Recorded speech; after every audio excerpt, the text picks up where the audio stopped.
giving me some time to join you at this opening. Maybe I can start by sharing with you a personal story of how I got interested in the environment. When I was the age of some of the guests here, I guess the environment was not such a big subject for students.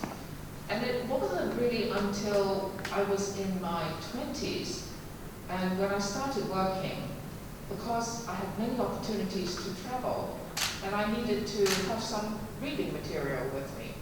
And I collected, the magazines and so on of the time, and I would read them on airplanes and on trains and so on. And there was a time where within just a few months, many of these magazines talk about ozone depletion, deforestation, and even global warming. So this was a very long time ago. But I thought that even if half of these reports were right, we were in deep trouble. And it was only then that I was beginning to realize that lovely places around the world, like Shanghai, were being messed up, and we were messing things up big time. So when I started to learn more about the environment, I began to feel that, I need to do something. And to be honest, at that time, maybe it was more talk than action. I was a member of Friends of the Earth in Hong Kong, and through there, I started to learn more deeply about the environment. I didn't know that one day I would be in politics. In the 1990s, I ended up being a member of the Hong Kong Legislative Council. And at that time, there weren't really another legislator who was interested in the environment. There was maybe one member who showed some interest, and I thought, well, maybe I could make this my issue. So really since the early 1990s, I've made environmental policy one of the things that I wanted to spend time on. And okay, fast forward to today, the first point I want to make is, wow, it really is a long learning journey.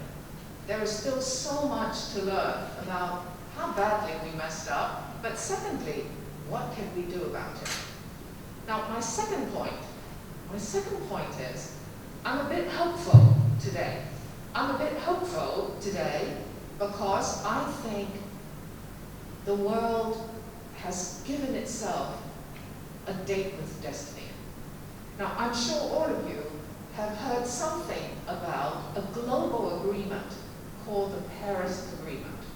Now, the Paris Agreement was signed in 2015, and today, all the countries of the world are members. As you can imagine, countries argue about many, many things, and there aren't that many things that they agree on that they must do something about. So the Paris Agreement is one of those rare agreements where the governments of the world, wherever they are, whatever culture and background they've come from, they have agreed that we really need to do something. And the doing something has a specific science target to it. We have agreed around the world that within this century we must keep global temperature within 1.5 degrees. Now 1.5 degrees sounds really little, but it isn't in terms of science. But I won't go into the science today. What I want to talk about is to impress upon all of you that the world has set itself with a date with destiny, right? So for the next 30 to 40 years, different countries have made commitments to each other and to their own people that they're going to achieve something called carbon neutrality. Well, 84% of the world's energy is coming from fossil fuels, still today.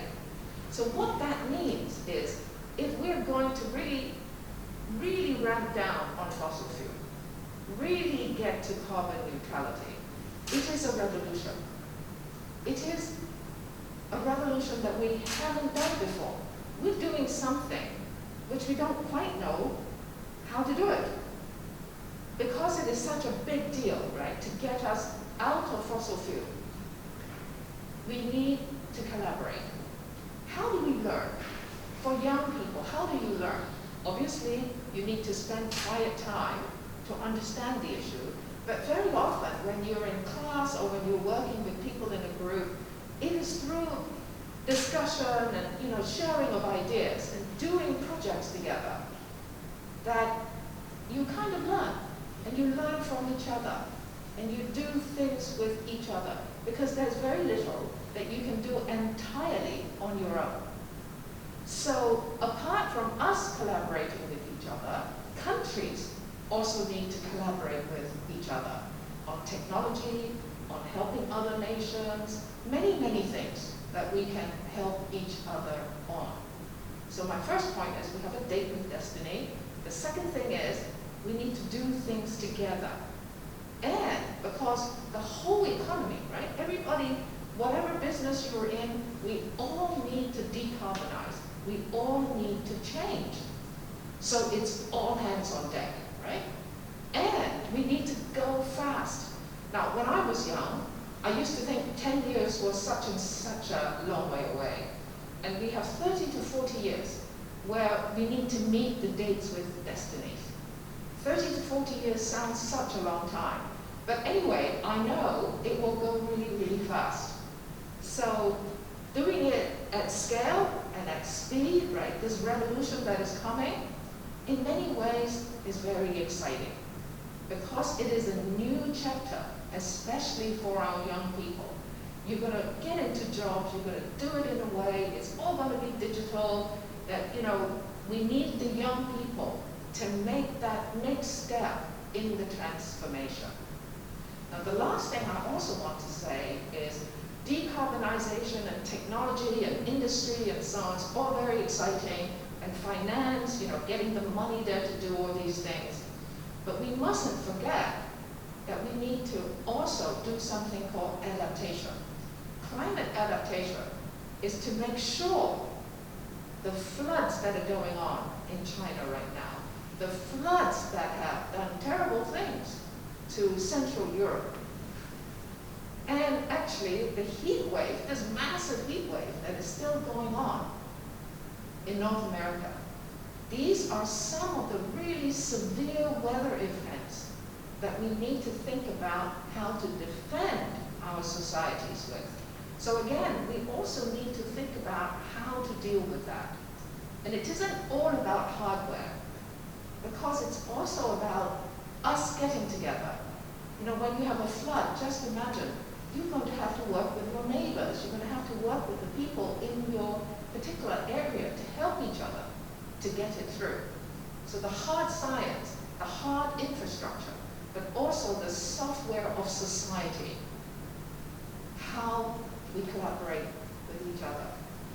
So let's meet the date with destiny, and it is your generation that is going to do new things that maybe for our generation we can't even quite imagine today. With your innovation, your energy, and your dedication, I think the youth of the world is going to help us to meet the date with destiny. Thank you so much, Mabel, for inviting me to say a few words.